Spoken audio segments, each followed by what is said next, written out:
It's the optional memorial of Our Lady of Lourdes. So, talk a little bit more about that. Also, too, this day was designated by Pope St. John Paul II as World Day of Prayer for the Sick. So, we definitely want to remember any of those who are sick, especially those who are still suffering because of the pandemic, in our prayers. Just a quick reminder about the schedule coming up the rest of the week and into the weekend. Tomorrow, Friday, we have Mass at 8 a.m. here at St. John the Baptist. And then on Saturday, there are confessions from 3 to 4:15 in the afternoon at St. John's, followed by Mass at 4:30 p.m. And then on Sunday, there are confessions at St. Michael's from 8 to 8:30, followed by Mass at 8:45 a.m. and then Mass at St. John the Baptist at 10:30 a.m. So that's the schedule coming up for the rest of the week and through the weekend. Um, Hopefully, we'll continue to have some sunshine. Who knows if we'll have snow? Someone this morning made the comment after Mass that it's hard to tell how much snow we have because we just keep getting it in little layers over and over, but it keeps building up, but it's coming down just a little bit at a time. So hopefully that makes it easy to drive through and to get sidewalks and driveways cleared. As I mentioned today, is the optional memorial for Our Lady of Lourdes, and this commemorates the first of the apparitions of our Blessed Mother to Saint Bernadette um, at Lourdes in France, at this little grotto, little cave called Massabielle, outside of Lourdes, and yep, on the 1st of February in I think in 1858, on the 11th of February in 1858, our Blessed Mother appears. Bernadette is with a couple younger friends who are collecting firewood, and she sees this beautiful lady in white with kind of a blue mantle, and she has a rosary, and so uh, the first apparition, Bernadette and our Blessed Mother pray the Rosary together, 5 decades of the Rosary. And as I guess in a way can be expected, that Bernadette is just a peasant girl. Lourdes is no, at that point, Lourdes is no special place. So as she tells people about this, they're very skeptical, obviously. But our Blessed Mother continues to uh, appear to her. Now, I think it's kind of interesting too that I think after the first, when she tells her mother about this first encounter, her mother thinks that she saw a soul from purgatory, so tells her not to go back there, forbids her to return there.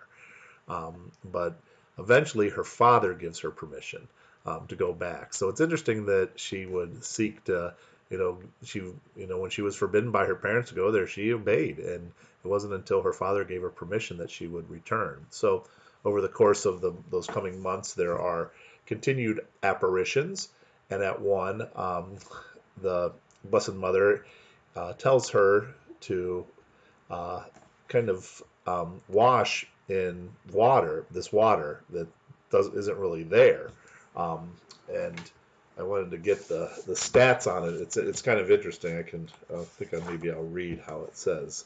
Um, on Wednesday, the 24th of February, she got the next message from our Blessed Mother. Penance, penance, penance. You will pray for sinners. Go and kiss the ground for the conversion of sinners. Go and drink at the spring and wash yourself in it. You will eat an herb that grows there. It says there was no spring in the cave. But the next day Bernadette scratched at the soil where the apparition had indicated, and muddy water began to ooze out, soon turning clear, so that she was able to wash her hands in the stream and drink from it. The water was soon tumbling down into the Gave, that's the river that's nearby, and it has flowed ever since, now at a rate of 32,000 gallons a week. The following day, however, there was no apparition. By that time, 4,000 people had accompanied Bernadette there.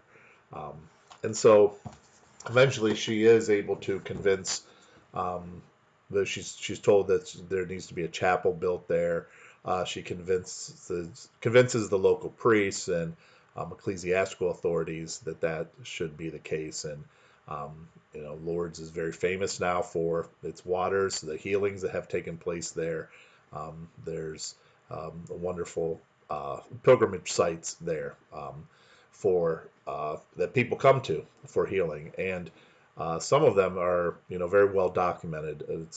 I think maybe I had read this morning that there's like the 70 that are confirmed authentic. That means they went through very rigorous investigation by medical authorities, most likely those who are very skeptical or people who do not have faith, so um, that they would not be influenced in any way by that. They follow the person for years afterwards to make sure that that's an enduring cure, that it's not just something that somebody may be overcome by emotion. Something happens. So I think it says again there are 70 that have been very well documented and investigated.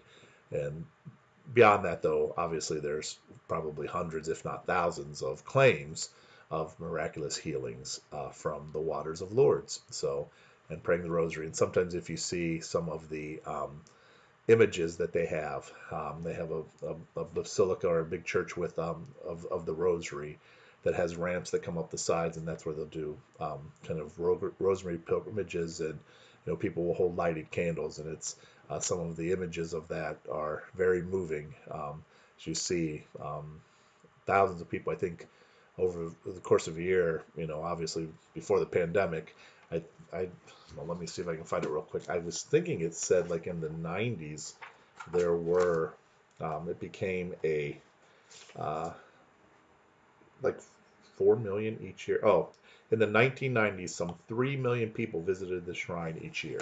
So I'm sure it's still and will continue to be a popular place of pilgrimage. So this day we'll ask for the intercession of our Blessed Mother as under her title of Our Lady of Lourdes.